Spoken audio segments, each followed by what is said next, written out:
Okay, guys, I've got me a hiker here. We're at the hotel at the Super 8. I've never interviewed a hiker at the hotel at Super 8. And Irwin uh, today, and I've seen him and talked to him a little bit on the trail, but I haven't interviewed him yet. So I'm going to get him to give us his trail name. Then we're going to ask him a little bit. What's your trail name? E.F. Hutton.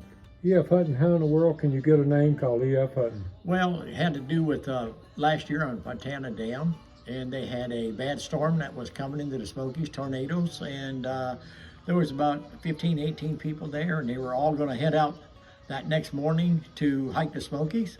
And I had told them that evening, I recommend they don't go and take another 0 day. And they still was determined that they were going to go, and I showed them the weather. And I told the young kids that was with me, I said, I suggest you call your parents and let's talk to them about the weather. And so after they did, the parents decided that they should listen to the old guy. And that's how I ended up with part of the group was older, and they said I should have the name E.F. Hutton, so that when E.F. Hutton speaks, you listen. That was an old financial term. Yeah. And then the younger ones thought I should be the weatherman because I was always watching the weather. And then, so the two got together, and the older group explained to the younger group what E.F. Hutton stood for. Yeah. And when they explained it, then the younger group was, yes, that's a great name for him. So I kept it this year from last year. And so saying that, you attempted a through hike last year. Yes, I did. Tell me about that. Okay, I started in Amacola Falls. Got 275 miles coming into Hot Springs, North Carolina. And it had rained all night and all day. And I was about 7 miles from getting into Hot Springs, coming down the mountain. And I slipped and fell over the side, wrenched my back really bad, and could hardly even walk. I could feel it go up my spine. And I hobbled my way into Hot Springs, got a hotel for the night at the Iron Horse. Iron Horse, yep. Nice rooms. Super people there. Gary and Karen are super people. They just bought it just a few years ago. They sure did. In fact, a friend of mine knows them from Ohio. Good deal. And told me about seeing them. And so I got in there, soaked in the tub, tried to get my back. The next morning I was so stiff, like rigor mortis had set in, and I couldn't hardly even move. And so I had to make the decision, what do I do? You know, do I try to continue on, or do I go get help? Just so happens that a fellow from Ohio was in the area that I played senior softball with. Oh, man. And he calls me and says, Wayne, he says, we're in the area. Where are you at? I said, Hot Springs.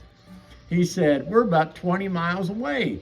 Can we have coffee? I said, we can. I said, but I'm hurt. I said, like that. So him and his wife came. We sit down, we had coffee, and he could see I was in pain. And he was kind enough to take my pack, because we'd already decided the best thing for me to do was to go back to Ohio. Right. So he took my pack and carried it all back so I didn't have to carry it on the plane. He took me to Charlotte, where I caught a plane out of there to Cleveland. And then I had people pick me up in Cleveland. And I spent about 7 weeks with a chiropractor working on my back and stuff to get me back to where I could actually get around and move a little more free. And I decided to come back out this year and start all over.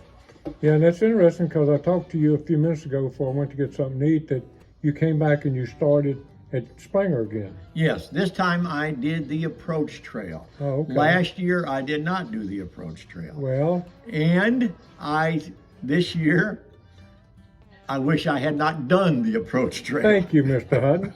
Well, I try to encourage people not to do it because of all kind of reasons, but many reasons, but 2 or 3 of them are, I've seen a lot of people get hurt on the approach trail and never did get on the Appalachian Trail. Yeah.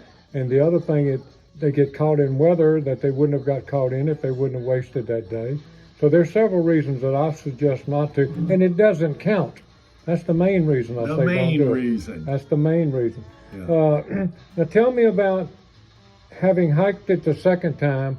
Was it an advantage or a disadvantage knowing what was in front of you this time? It was an advantage up until I hit the hot springs, because after hot springs, everything was new. New.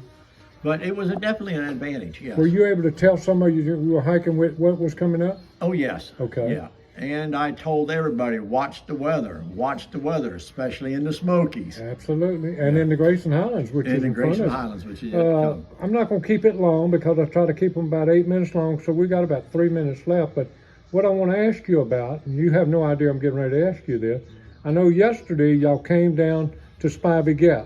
Right. And I think there was a conversation as y'all was coming down about where y'all were going to camp or what y'all was going to do. Tell me about that. Okay.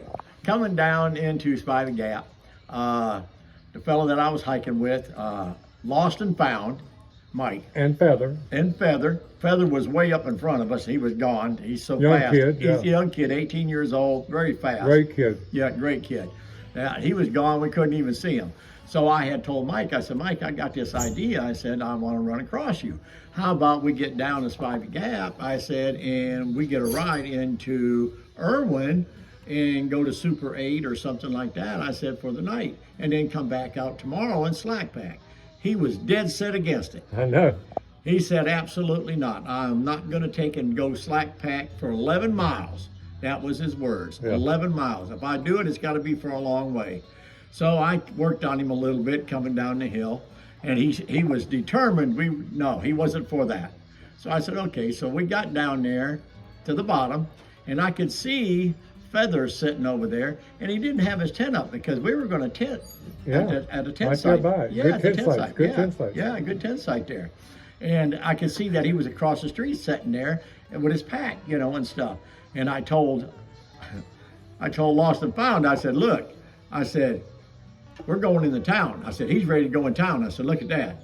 And he looked over and he seen Feather sitting there and stuff. And he says, well, I guess it's all right. We'll go in the town. So I sort of, in a way, hoodwinkled them into going, because Feathers had no plans of going in the town, but because he was sitting there, I used that.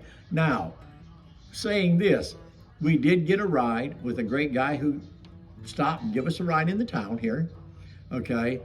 They did not complain that they had Cokes. I bought a pizza, and we watched a Final Four basketball game last night and had showers. I did not hear a peep out of either one of them about complaining about it. And when I saw you at the road this morning when you were starting that 11 mile, they looked all real happy to me. They did, yes. And when I saw you when you came out before I brought y'all here, they looked very happy. Yes, they did, yes. Hey, keep listening when E.F. Hutton talks, guys. Keep listening. If you're on the trail, you run into this guy. If he says something, listen to him, because he knows what he's talking about. E.F. Hutton, who would you like to say hello to before I let you go? I read my brother Norman and my friends in Ohio that are on Facebook that are watching me. I also have a friend that is got a map of the Appalachian Trail on the refrigerator. Following it. And every day I send a text to her how many miles I've done and where I'm at. And they move me up. They have a picture of me with an arrow, and it's called Little Wayne. And they move Little Wayne up the map, and then they take a picture of it, put it on our Facebook page, and share it with everybody. That is everybody has had a blast with that. That sounds very interesting. I've never heard anybody do that, and somebody's going to pick up on this channel and hear that. And I bet you somebody else is going to have a map on the refrigerator in the next year or two and do the same thing. Exactly. It was fun. Everybody has just had a great time with it, and it's just went wild, really. I mean, it's everybody's cool. Enjoyed it. All right, guys. God bless every step between here and Katahdin. And if you see me up the trail, in fact, when I cut this camera off, I'm going to talk to you about that, because I want to slack pack you somewhere on the Appalachian Trail this year. God bless everything you do on the trail. Thank you.